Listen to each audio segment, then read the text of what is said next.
예, 반갑습니다. 예, 오늘은 한국종교인연대 122차 평화포럼의 시간입니다.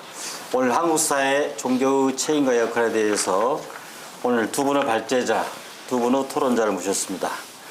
예, 먼저 발제를 하실 김한기 교수님께서는 팬데믹 이후의 종교의 책임과 역할에 대해서 말씀을 해주셨습니다. 이어서 한국 사회 공간에 대한 종교의 책임과 역할은 김종빈 교수님께서 해주셨습니다. 또한 토론은 최경환 서울대 교수님, 또 김정호 천도교 성지관리위원회께서 해주시겠습니다. 한국 사회가 그동안에 이제 공정 상식을 향한 그렇게 상식을 이렇게 지향했는데 소통이 굉장히 단절된 그런 시대인 것 같습니다. 그 영향은 바로 팬데믹 이후죠. 종교의 변화가 많이 특히 이제 신자 감소, 또 성직자의 지원의 감소, 또 더 나아가서는 그 경제적 그런 그 빈곤도 있는 것 같습니다. 그래서 그런 미래사회 종교가 맞는 그런 영향이 있는데 그런 영향들을 오늘 이 발제 두 분의 발제를 통해서 우리가 방향을 또 모색할 수 있는 그런 시간이 되어지겠습니다. 오늘 발제를 하실 분 두 분들은 발표 시간은 15분에서 20분 동안 해주시고요. 토론은 7분에서 10분 정도 해주시면 감사하겠습니다. 먼저 발제를 하실 김한기 교수님을 모시겠습니다. 네. 안녕하세요. 네, 제가 오늘 발제할 제목은 팬데믹 이후 종교의 책임과 역할이라는 제목입니다. 아시는 것처럼 보통 11월, 12월 이제 연말이 되면 이제 내년에 대한 어떤 전망, 트렌드에 대한 그런 책과 보고서가 많이 나오는데요. 사실 현재 우리 상황에서 봤을 때 경제, 정치, 사회적으로 봤을 때 가장 큰 변화가 있다고 보여지는 것은 아마도 제가 지난 3년간 겪었던 이제 팬데믹이라고 생각이 됩니다. 특히나 사회자께서도 말씀하셨던 것처럼 저희 종교에게도 굉장히 팬데믹이 굉장히 중요한 역할들, 영향을 주고 있는 상황들이기 때문에 과연 이런 팬데믹 상황에서 종교의 책임과 역할이 무엇인가에 대해서 한번 생각해 보는 것을 굉장히 의미 있는 자리라고 생각이 됩니다.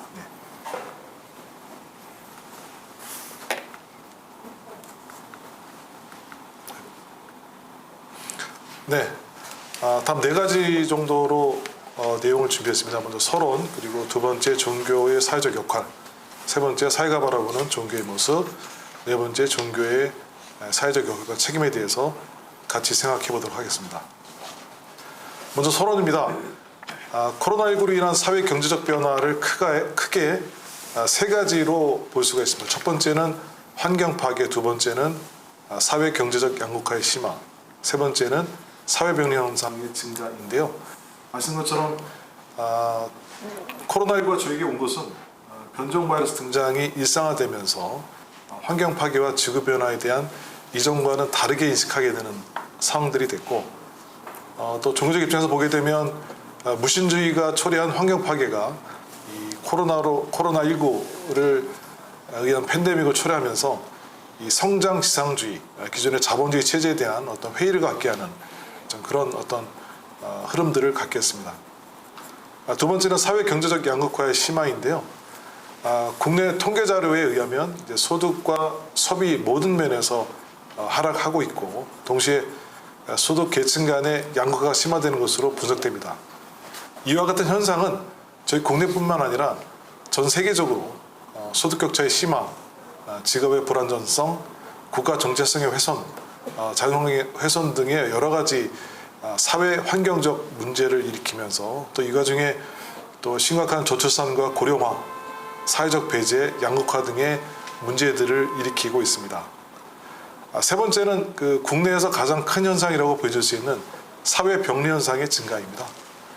코로나19 감염 공포로 인해서 이런 일상화된 환경 속에서 이 주변 여건의 변화로 인해서 불확실한 미래, 그리고 사회적 고립 등으로 일반인들이 어떤 정신적 스트레스의 증가, 또 이에 따른 어떤 우울증 증가로 인해서 사회 병리 현상이 크게 증가한 것들이 팬데믹 이후의 사회 현상이라고 볼 수 있겠습니다.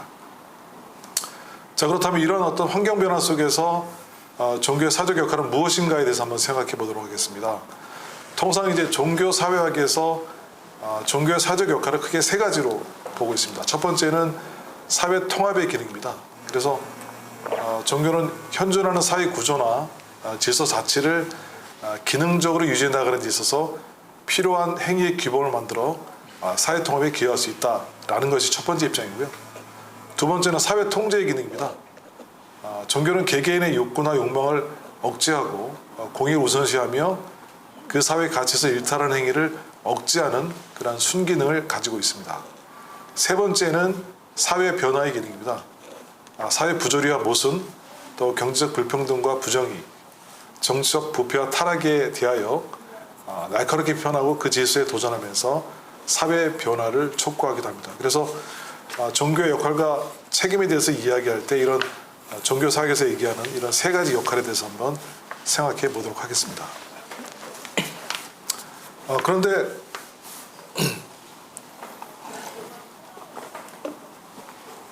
이런 종교 사회적인 역할이 있음에도 불구하고 그렇다면 현재 우리 사회에서 종교에 대한 인식은 어떤가를 한번 살펴보도록 하겠습니다.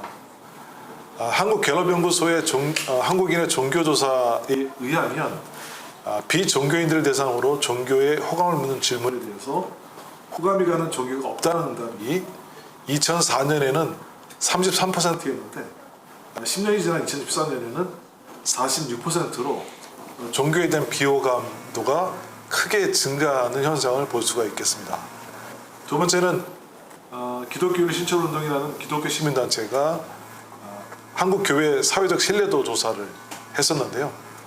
2008년부터 17년까지 5차에 걸쳐서 국민 1,000여 명을 대상으로 해서 한국교회에 대한 신뢰도를 조사를 했는데 2017년 조사 결과에 의하면 신뢰한다는 응답이 20.2%이고 신뢰하지 않는다는 응답이 51.2%로 국민의 5명 중에 1명만이 한국교회에 신뢰를 하는 것으로 나타났고, 이는 기존의 기독교가 한국 사회에서 여러 가지 보여주는 그런 부정적인 모습들로 인해서 증가한 것으로 보여집니다. 자, 이런 통계 시사점들을 보게 되면 일단 현재 한국에서 그 종교의 어떤 사회적 신뢰도가 지속적으로 하락하고 있다라고 좀 평가를 할 수가 있겠습니다. 그래서 이런 종교에 대한 사회적 신뢰도가 낮아지는 것은 사회적 요구를 종교계가 제대로 충족하지 못하고 있음을 보여주는 것이며, 이에 대한 종교계의 입장 또는 사회적 신뢰를 잃게 되면 종교도 위기에 처할 수 있다는 사실을 좀 인식하고 있습니다. 그래서 이런 종교의 사회적 신뢰도 제고와 함께 종교로서 마땅히 감당해야 할 역할 제고도 필요한 상황이다라고 좀 정리해 볼 수가 있겠습니다. 자, 그렇다면 종교의 그 사회적 책임과 역할은 무엇인가에 대해서 한번 생각해 보도록 하겠습니다. 첫 번째는 종교의 신뢰회복을 위한 역할 강화입니다.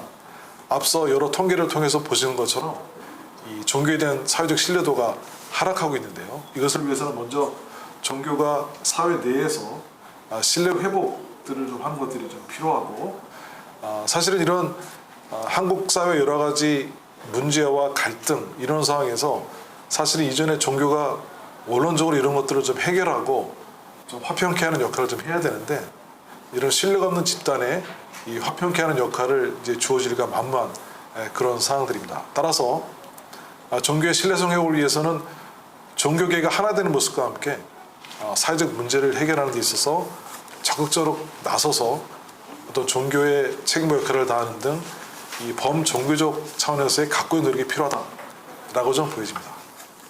두 번째는 사회 병리 현상의 해결입니다.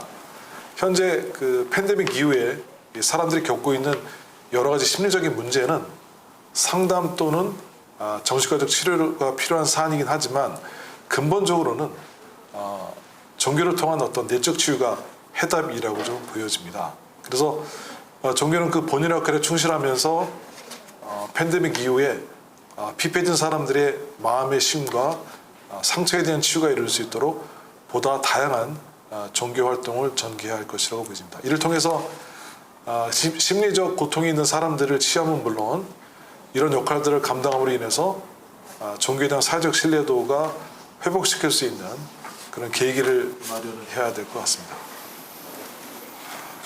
세 번째는 종교와 종교인의 사회적 책임 감당입니다. 앞서 이제 종교 사회를 통해서 이 사회 내에서의 어떤 종교의 역할을 살펴봤는데요. 특히 국내 한국에서의 어떤 그 사회적 책임에 대해서 이야기한다면 크게 세 가지로 볼 수가 있겠습니다. 첫 번째는 정치적 민주화, 두 번째는 경제적 평등, 세 번째는 사회적 복지화로 정의될 수가 있겠는데요.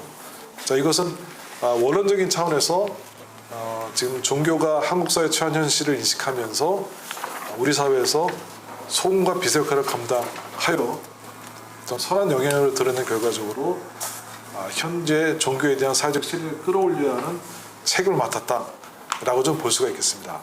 또한 종교뿐만 아니라 개개인인 종교인의 경우는 이 건전한 시민으로서 민주주의 발전, 경제적 양극화에서 또 사회적 복지 확대 등에 대해서 이 각자의 자신의 전문 분야에서 전문성과 역량을 드러내면서 사회 곳곳에서 스스로 역할을 감당해서 성장해야 되지 않을까 생각이 듭니다.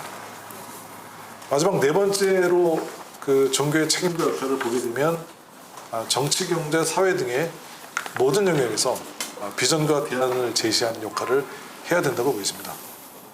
사실 장족 관점에서 종교는 정치, 경제, 사회 각 분야에서 현재 우리 사회가 직면하고 있는 문제들에 대한 비전과 대안을 제시할 수 있어 왔습니다. 따라서 우리 사회가 갖고 있는 문제에 대해서 비전과 대안을 제시하기 위해서는 이 각 분야 그 사회 현실에 대한 어떤 실제적인 인식과 분석과 함께 그 문제를 해결할 수 있는 대안 제시 능력을 갖춰야 된다고 보입니다. 이를 기반으로 비전과 대안 제시 능력을 통해서 결국 자신의 전문성을 바탕으로 하기 때문에 종교는 각 분야에서의 실력과 역량을 제고시킬 수 있는 이 부단한 노력을 해야 된다라고 생각이 듭니다. 네, 이상으로 발제 마치겠습니다. 네, 우리 김한길 교수님께서 팬데믹 이후 종교 책임과 역할에 대해서 이렇게 발표해 주셨습니다. 팬데믹 이후에 종교가 역할이 굉장히 약화됐죠. 그로 인해서 한국 사회에 지금 우리 종교가 아까 호감도에도 굉장히 못 미치고 있습니다만은 저희들이 역할을 증진해야 할 그런 시대적 소명이 있는 것 같습니다. 이 문제를 아주 깊이 있게 이렇게 지적해 주셔서 감사드립니다.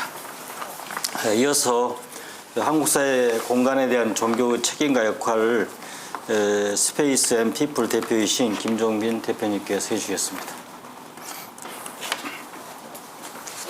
네, 반갑습니다. 저는 한국 사회 공간에 대해서 종교가 어떤 책임과 역할을 맡아야 되는지에 대해서 발제하도록 하겠습니다. 한국 사회는 공간의 불평등이 심각하게 심화되고 있습니다.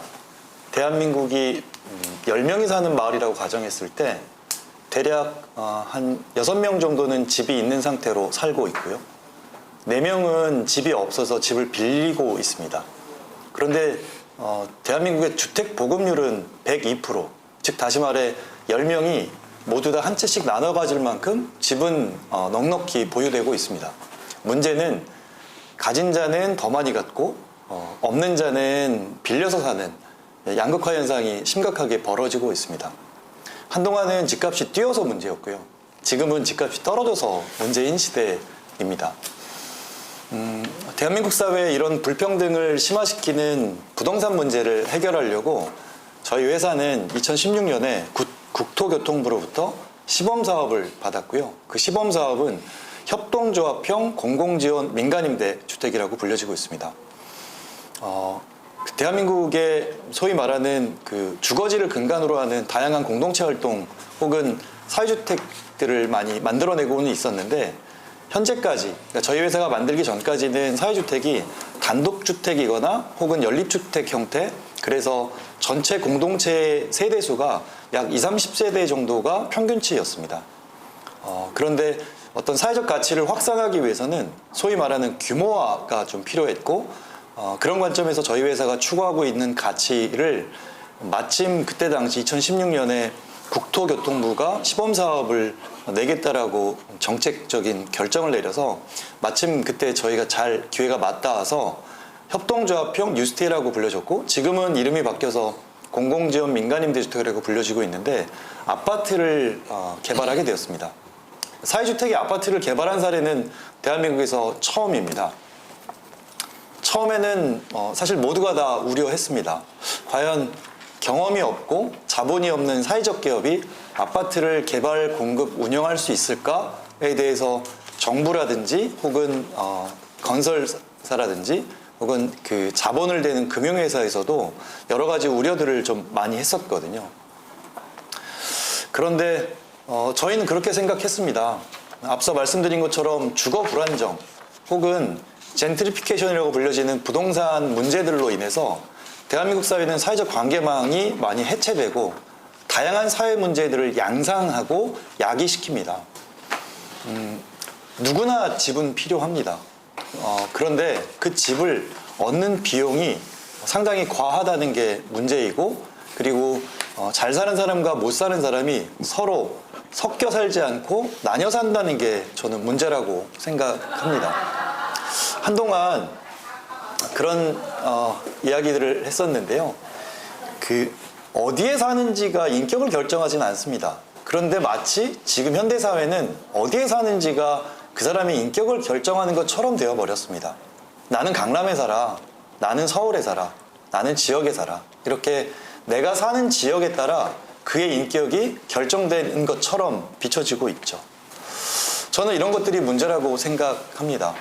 특히나 서울 수도권과 달리 또 지역은 지역대로 또 문제가 있습니다. 부동산으로 인한 문제는 아니지만 인구가 급격하게 줄어들고 있죠. 그래서 2040년에 인구 절벽 시대가 온다라는 얘기를 할 만큼 전국 226개 중에 2040년까지 약 30%가 인구의 절반 이하로 감소될 거라는 위기를 신호를 보내고 있습니다.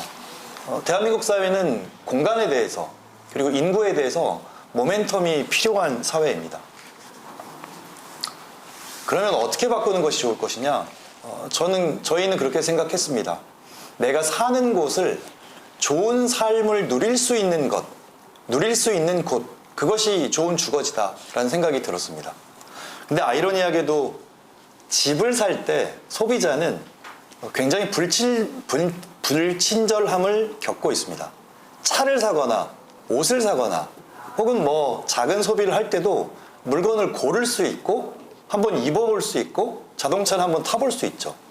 근데 정작 내 인생에서 가장 비싼 돈을 주고 사야 되는 집은 그렇지 않습니다. 굉장히 불친절합니다. 그래서 자기가 비용을 다 지불한 이후 이사를 가야 내 집을 볼 수 있고 내 집에 살 수 있습니다. 불친절하죠. 왜냐하면 지금까지의 주택의 공급은 공급자 관점에서 제공됐기 때문에 그렇습니다. 주택을 제공하는 데 있어서 수요자 관점을 반영하는 경우는 극히 드뭅니다. 여기서 말하는 수요자 관점이란 무엇이냐? 수요자가 지불 능력이 적정해야 하며 장기간 거주할 수 있어야 됩니다.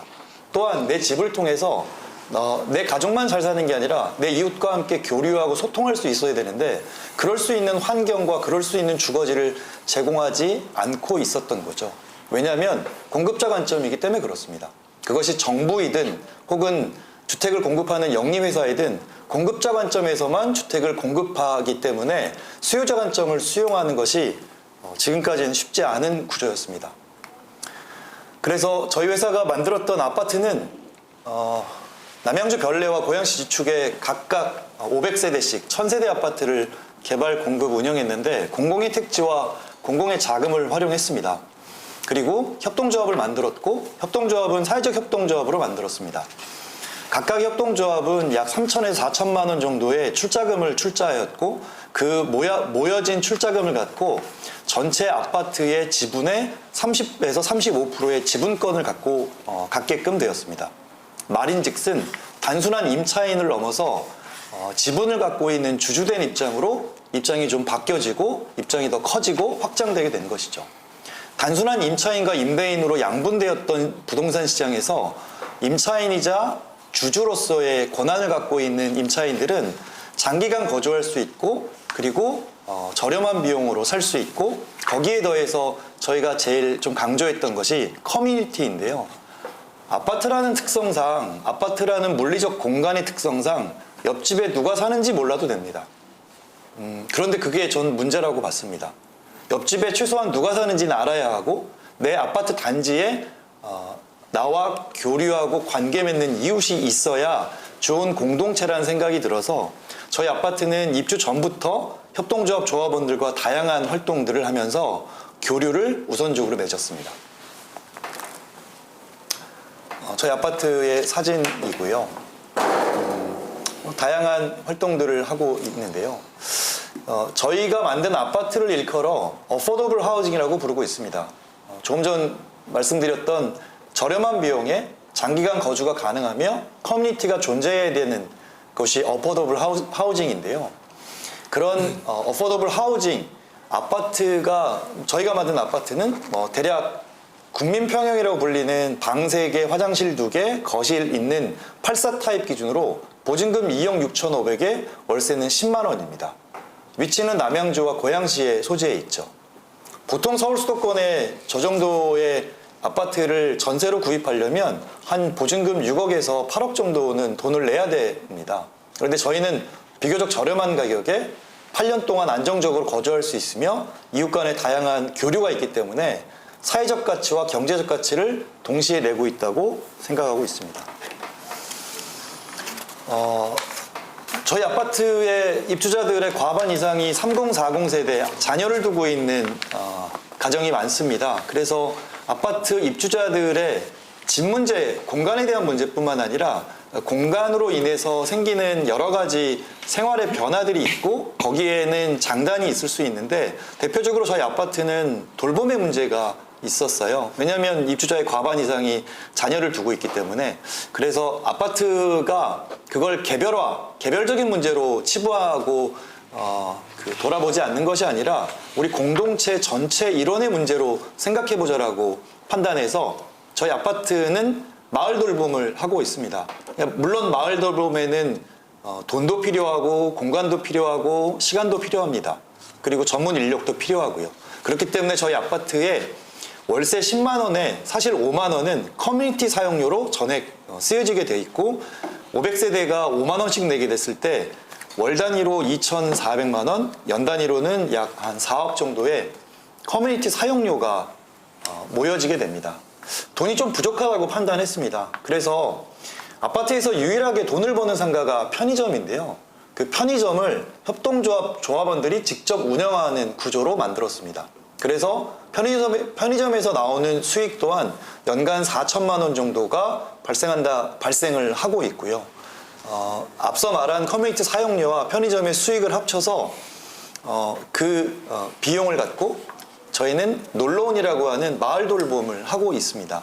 오후 4시부터 6시까지가 돌봄의 공백 시간이라는 걸 확인했고 그 시간 동안에 입주자들 중에 아이들을 돌볼 수 있는 분들을 모아서 그분들을 교육시켰고 거기에 5살부터 9살까지 아이들 약 작게는 20, 30명, 많이 모일 때는 100명의 아이들이 모여서 서로 함께 돌봄을 하고 있습니다.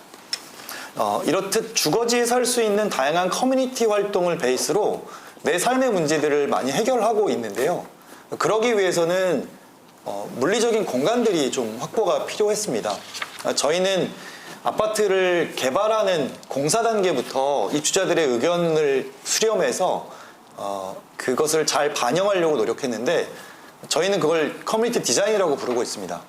위스테이 별내, 저희 브랜드는 아파트의 브랜드는 위스테이라고 불려지는데 위스테이 별내 같은 경우는 9개월 동안, 위스테이 지축 같은 경우는 1년 동안 입주자들이 사전에 모여서 우리는 아파트 공간을 이렇게 같이 만듭시다 라고 이야기를 나눴고 그 의견을 수렴해서 실질적으로 공간에 반영을 시켰습니다.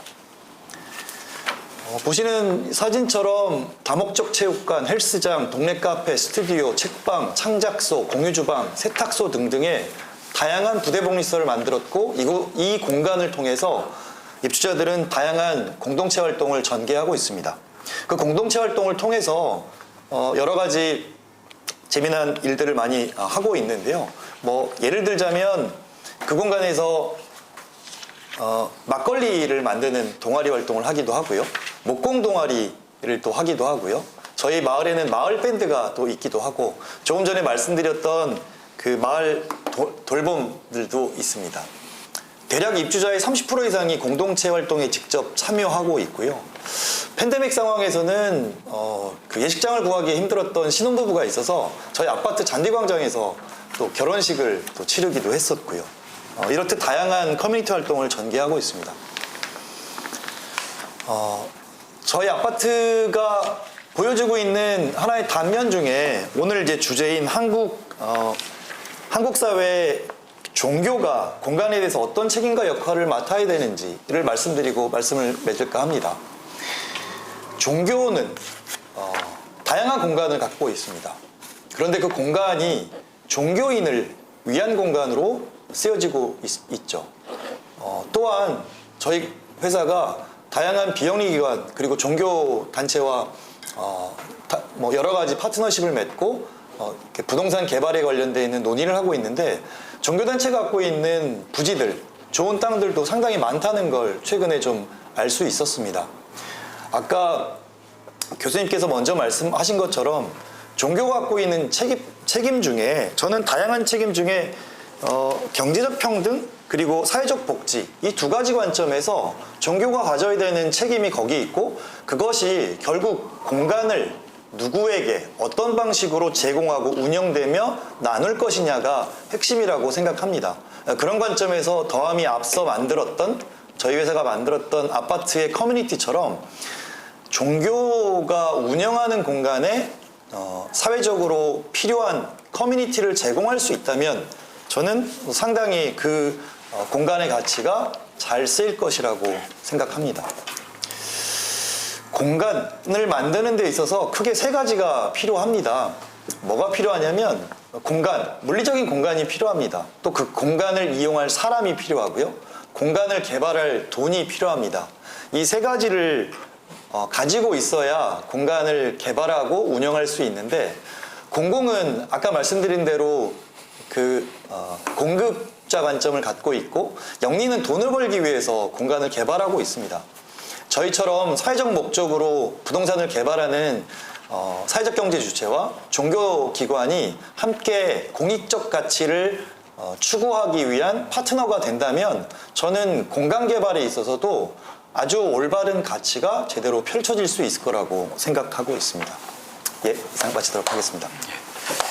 예, 감사합니다. 이 공간에 대한 대체적으로 종교 시설들이 이제 공간이 활용이 잘 안 되죠. 특정 신앙인들, 신자들 중심으로 되어 있는데 요즘은 좀 자꾸 이렇게 변화가 된 것 같습니다.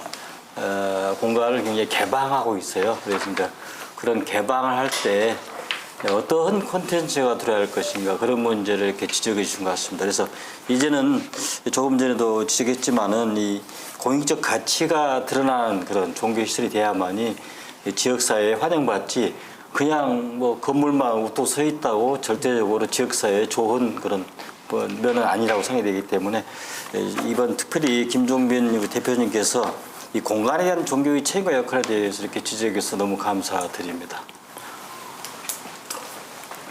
이어서 우리 토론을 모시도록 하겠습니다. 한국사회 종교의 책임과 역할에 대한 발제자 김한기 교수님 내용을 잘 들었고요. 코로나19로 인한 사회경제적 변화에 대해서 김한기 교수님께서는 세 가지 측면으로 조명을 해주셨습니다. 첫 번째로 환경 파괴의 관점에서 환경 파괴 및 기후 변화에 대해 다르게 인식하는 계기를 마련해 주었고, 두 번째로 물신주의가 초래한 환경 파괴가 성장지상주의에 대한 회의를 갖게 했다고 말씀을 주셨습니다. 코로나19가 이와 같은 상황에 기폭제가 되었을 수 있다고 생각을 합니다. 또한 우리는 이 코로나19가 지나가는 동안 직접적이든 간접적이든 다양한 영향력에 우리의 삶의 속도를 낮추게 되었고, 그 여유 속에서 우리 주변에 자행되어 있던 환경 파괴와 그동안 세상을 지탱해온 다양한 이데올로기에 대해 방점을 한번 찍어볼 수 있는 전환점을 마련해준 계기를 제공했다고 하는 것은 분명해 보입니다. 특히 사회경제적 양극화의 심화 역시 코로나19를 지나치면서 더욱더 심화된 것이 사실인데요. 코로나19는 불안정한 사회적 기반과 경제적 안정성을 담보하지 못한 계층에 더욱 심각한 현상으로 작용을 하였고 자영업자들과 서비스직 종사자들의 일자리를 일시적으로 소멸시켰으며 사회적 안전망 역시 일부분에서 크게 훼손된 것으로 판단되기도 합니다. 코로나19로 인한 사회병리 현상의 증가는 대학에서는 더 깊게 느껴지기도 했었습니다. 고등학교 시절과 대학교 신입생 시절에 코로나19로 인해서 원만한 교우관계를 형성하지 못한 재학생들은 다소의 우울감을 형성하기도 했으며 상대적 박탈감을 느끼는 등 정신적인 스트레스 지수가 높고 가벼운 우울감을 일반적으로 표현하는 경우도 상대적으로 더 높게 느껴지기도 했었습니다. 다행히도 대학은 이제 코로나19의 그늘에서 조금씩 벗어나서 다시 활기를 찾고 있는 것 같이 느껴지긴 합니다만 그 기저에 코로나19로 인해서 형성된 다양한 문화적 변화가 흐르고 있다는 것을 순간적으로 느끼게 되는 때가 많이 있기도 합니다. 김한기 교수님께서는 종교의 사회적 역할을 사회통합의 기능, 사회통제의 기능, 그리고 사회변혁의 기능으로 분류하여서 설명해 주셨습니다. 여기서 사회통합의 기능은 사회 구조나 질서 자체를 기능적으로 유지해 나가는 데 필요한 행위의 규범으로 생각할 수도 있지만 저는 이 의견에 덧붙여서 조금 더 확대를 하자면 코로나19로 인해 발생된 계급 간의 격차를 좁히는 데 종교가 기여할 수 있어야 된다고 생각을 하게 됐습니다. 또한 사회 통제의 기능은 개개인의 욕구나 욕망을 억제하고 공익을 우선시하며 일탈을 억제하는 순기능에 대해서 이야기를 해주셨는데 여기에도 조금 더 덧붙여서 사회 전체의 우울감을 극복하여 우발적이고 감정적인 다양한 범죄가 일어나지 않도록 사회를 따뜻하게 통제하는 사회 전체의 카운슬러와 같은 기능을 종교가 해주길 기대해야 한다고 생각을 합니다. 발제자이신 김한기 교수님께서 말씀해 주신 사회가 바라보는 종교의 모습은 저 역시 많은 공감을 할 수 있었는데요. 그 기능을 원래 사회통합의 기능, 사회통제의 기능, 그리고 사회변혁의 기능을 수행하기엔 종교가 현재 대중의 신뢰를 얻지 못하고 있는 현실을 여실히 파악할 수 있게 해주는 자료를 보여주셨다고 생각을 합니다. 따라서 김한기 교수님께서는 팬데믹 이후에 종교의 책임과 역할을 다하기 위해서 신뢰를 회복하는 것이 종교가 최우선적으로 수행하여야 하는 미션이라는 점을 지적해 주셨고 저 역시 이 의견에 대해 전적으로 동의합니다. 종교의 책임과 역할을 다하는 등 범종교적 차원에서 각고의 노력이 필요하다는 말씀에 더해서 국민들의 마음을 따뜻하게 하는 범종교적인 캠페인이 필요한 시점이 될 수도 있지 않을까라는 생각을 하기도 하였습니다. 팬데믹 이후 많은 대중들이 겪고 있는 여러 심리적인 문제는 근본적으로 종교를 통한 내적 치유가 해답이 될 수 있다는 의견에도 큰 공감이 됩니다. 앞서 종교가 사회 전체의 카운슬러와 같은 기능을 수행해야 한다고 제가 말씀드렸던 것과 일치되는 의견으로 팬데믹 이후뿐만 아니라 국민의 소득이 높아져 종교와 국민의 거리가 멀어지는 시점에 종교의 새로운 사회적 역할을 고민함에 있어서 중요하게 다루어져야 하는 주제라고 생각이 됩니다. 종교와 종교인의 사회적 책임을 감당해야 한다는 말씀 역시 큰 울림을 준다고 생각합니다. 가끔 종교인이 지나치게 사회와 동떨어져 그들의 공간 안에서만 좋은 이야기를 하는 경우를 마주하게 되기도 합니다. 김한기 교수님께서 의견을 주신 대로 종교인은 건전한 시민으로서 민주주의의 발전, 경제적 양극화의 해소, 사회적 복지 확대 등의 역량을 보여야 하며 역할을 감당하고 사회 속에서 성장해야 한다는 말씀에 고개를 끄덕이게 됩니다. 종합적으로 종교는 사회 속으로 돌아와서 대중들의 마음을 치유하고 이 과정에서 신뢰를 회복해야 하며 단단한 신뢰를 바탕으로 사회가 발전적으로 성장하기 위해 나아가는 방향의 비전을 제시해야 할 것으로 생각이 됩니다. 감사합니다. 네. 차경환 서일대 교수님께서 이렇게 토론해 주셨습니다. 이어서 마지막 토론으로 김정호 천도교 성지관리위원회 위원님께서 해주시겠습니다.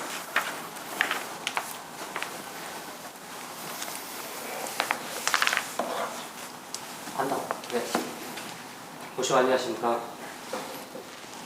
천도교 성지관리위원회 위원 김정호입니다. 종교에 있어 공간은 큰 의미를 가지고 있습니다. 넓게는 우주를 아우르는 시공간의 의미와 좁게는 내 몸이 의지하고 있는 거처입니다. 또한 종교 공동체는 공동의 공간에서 종교의식을 치르기도 하고 수행을 하며 신교의 시간을 갖는 중요한 곳입니다. 제가 속한 천도교에서는 참회문에서 이전의 허물을 참회하고 일처의 선에 따르기를 원하여 길이 모셔 있지 아니하고 도를 마음 공부에 두어 거의 수련하는 데 이르렀습니다. 이제 좋은 날에 도장을 깨끗이 하고 지극한 정성과 지극한 소원으로 받들어 청하오니 감응하옵소서라고 하면서 수련을 하기 전에 그 공간을 깨끗이 하라고 가르치고 있습니다. 이렇게 종교인에게 있어서 주거 공간은 중요한 의미를 가지고 있습니다. 발제자는 주거 공간과 그 주거 공간이 모여있는 공동체의 중점을 가지고 보다 나은 관계와 삶의 만족을 유지하기 위한 다양한 해법을 제시하고 있습니다. 우선 공급자의 관점, 즉 상품으로서의 주택에서 수요자의 관점인 행복한 삶을 영위하기 위한 공간으로의 패러다임 전환을 해야 한다고 말하고 있습니다. 작품의 주거 공간을 선택하는 기준은 첫째가 현금 환급성입니다. 그 대표 주자가 아파트입니다. 그것도 대규모 단지여야 합니다. 같은 아파트라도 나홀로 아파트나 소규모 단지는 기피 대상입니다. 찬밥 신세를 못 면하는 것은 연립주택, 다세대주택, 단독주택입니다. 저는 현재 단독주택에 살고 있습니다. 그 전에는 연립주택과 자그마한 마당이 있는 북촌 한옥마을에서 지냈습니다. 주변이 모두 일제강점기에 지은 한옥집이다 보니 무척 낡았습니다. 어릴 때도 한옥에서 자랐습니다. 다락방과 문간방, 마루가 있고 천정에는 마감을 하지 않아 대들보가 그대로 보이는 집이었습니다. 비록 겨울에는 마루 밑에서 올라오는 한기를 피하기 위하여 마루에 연탄난로를 피웠지만 연탄난로 위에 끓이는 보리차 냄새와 군고구마는 그런 수고로움을 잊게 했습니다. 저와 아내는 그 집에 만족을 했습니다.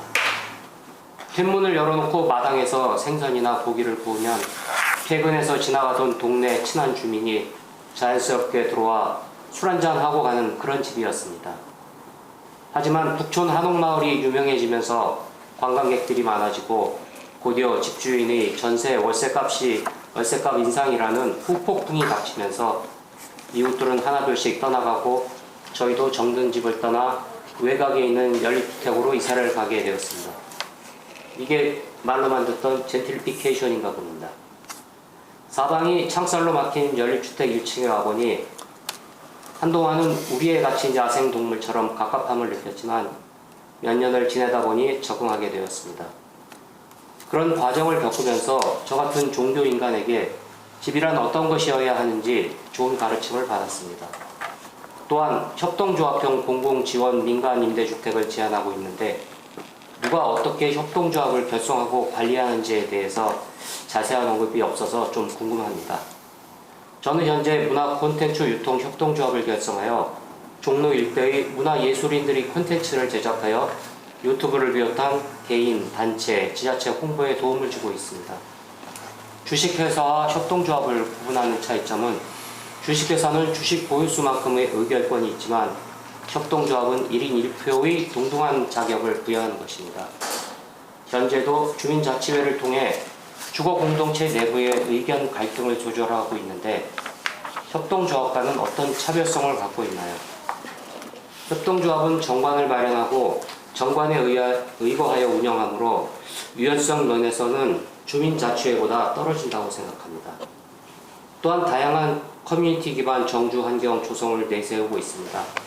다목적 체육관, 동네 헬스장, 동네 카페, 동네 스튜디오, 동네 책방, 동네 창작소, 공유주방, 동네 세탁소 등의 공간에서 주민들이 각자의 기호에 따라 모임을 갖게 하는데 시설을 이용하는 비용은 개인 부담인지 협동조합, 관리비겠죠. 그래서 지원을 해주는지도 궁금합니다.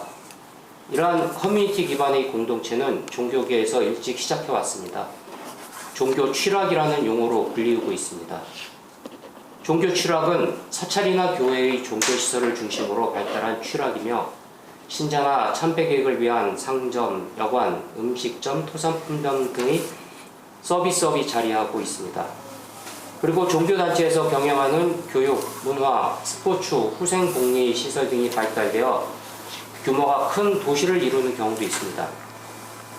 우리나라에서는 유명 사찰을 중심으로 사업이 발달하여 관광지의 성격을 띠는 경우가 대부분이며 특정 종교나 종파를 중심으로 종교 취락이 형성되어 있습니다. 우리나라의 대표적인 종교 취락은 충청남도 계룡산의 신도안과 경상북도 영주시 풍기읍의 정감노촌, 경기도 부천시의 박장로 신앙촌, 전라북도 김제시의 증산교촌, 경상남도 화동군의 청학동 도인촌이며 또한 부산시 감천동의 태국도 도인촌이 있습니다. 종교 취락의 경우 잘 운영해 나가는 것도 있지만 그렇지 않고 사회의 지탄을 받고 있는 것도 현실입니다. 제안하신 We Study Communication 활동의 입주자 참여율이 30% 이상으로 일반 공동주택에 비해 3배 정도 높아서 프로그램을 잘 운영해 나가고 있는 것으로 보입니다.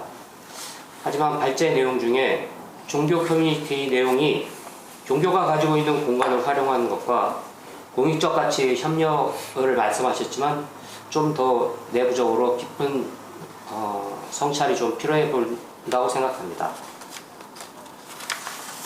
종교 커뮤니티의 사례를 가지고 있다면은 많은 아마 참고가 되었을 것입니다. 아니면 이러한 공동주택 운영 프로그램을 가지고 종단에 제안을 해보는 것도 어떤지 한번 제안을 해봅니다. 제가 생각하는 종교 공동체는 공동육아, 공동부양을 통한 건강한 공동체를 구성하는 것입니다. 천도교에서는 유무상자, 가진 자와 못 가진 자가 서로 의지함이라는 실천 방법이 있습니다. 동학의 비판적인 양반 유생들의 동학 배척 통문은 유무상자를 실천하는 동학도인들에 대해 다음과 같이 설명하고 있습니다. 동학의 무리는 귀천이 같고 등급과 지위의 차별도 없다. 백정과 술장사들이 한 자리에 모인다. 남녀를 차별하지 않는다. 포교소를 세우자 과부와 호라비들이 모여들었다. 재물과 돈을 좋아하여 있는 사람과 없는 이들이 서로 도움으로 가난한 이들이 매우 기뻐한다. 1894년 동학농민운동 때 충청도 서산의 적조로 활약한 홍종식은 죽이고 밥이고 아침이고 저녁이고 도인이면 서로 도와주고 서로 먹으라는 데서 집안 식구같이 일심단결이 되었습니다. 라고 말씀을 하고 계십니다. 이러한 유무상자의 정신이 발제하신 취지에 부합하다고 생각하면서 제 토론을 마치겠습니다. 감사합니다. 네, 감사합니다. 우리 김정우 의원님께서 공간에 대한 종교 책임과 역할에 대한 그 발제에 대한 토론을 해주셨습니다. 혹시 발제자 두 분께서 토론하신 우리 최경환 교수님과 김정우 의원님께서 해주시는데 거기에 대한 좀 부언 말씀이라든가 못다 하신 말씀이 계시면 이 시간을 통해서 간단하게 해주시면 감사하겠습니다. 먼저 김한기 교수님께서 해주시죠. 네, 저는 뭐 특별히 그 우리 토론자 분께서 잘 말씀해 주셔서 특별한 의견이 없습니다. 네. 우리 김정빈 대표. 예, 김정호 의원님께서 말씀해 주셨던 협동조합은 자치적인 활동들을 하고 있고 또 그 자치적인 활동들을 통해서 권한을 갖기 위해서 아까 말씀드린 대로 아파트 주식의 지분의 30%를 직접 소유하게끔 구조를 만들었기 때문에 자치적이면서 지속 가능성을 담보하는 형태로 협동조합은 운영되고 있습니다. 지금 현재 이제 커뮤니티를 운영하는 데 있어서 월 단위로 내는 5만 원씩을 모아서 그 돈을 갖고 협동조합이 직접 자체 활동을 하고 있기 때문에 지속 가능성이 잘 담보되어 있다고 생각합니다.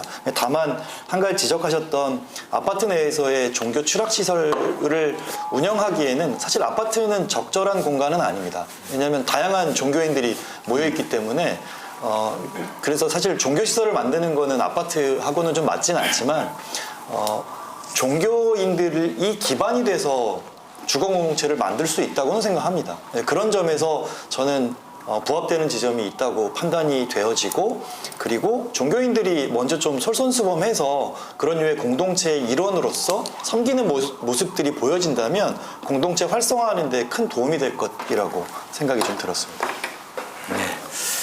네, 굉장히 좋은 말씀 같습니다. 저희들이 이제 의식도 개혁돼야 되지만 발상의 전환도 필요하거든요. 그러니까 종교 간 서로 이제 종교가 다르지만 각자 우리가 또 이게 화합 통해서 소통하고 지내면 더욱더 우리가 좋은 시너지가 되지 않겠냐. 그래서 사회적 환경도 그런 종교인들이 많이 모임으로써 이렇게 그 시너지를 또 더욱더 이렇게 내기 때문에 결국 이거 사람이 모이는 공간은 이제 뭔가 우리가 추구하는 거 있죠. 행복을 추구하기 때문에 종교가 궁극적으로 이 사회에 참 그 편안함을 주고 치유하고 또 명상할 수 있는 그런 공간으로 거듭났을 때에 종교가 이 사랑을 받지 않겠는가 생각이 됩니다. 비호감을 더욱더 우리에게 낮추는 것보다도 이제 종교에 대한 그 선호도를 높일 수 있도록 팬데믹 이후에 이렇게 뭐 떨어져 있지만은 앞으로 더욱더 시간이 갈수록 더 선호감을 높일 수 있는 그런 종교로 거듭날 수 있도록 이렇게 해줬으면 좋겠다. 그런 바람으로 오늘 한국종교인연대 122차 평화포럼 한국사회 종교의 책임과 역할에 대해서 심도 있게 우리 김한기 교수님과 김종민 대표님, 또 차경환 교수님, 김정호 위원님께서 이렇게 오늘 토론 발제를 해주셨습니다. 감사드립니다.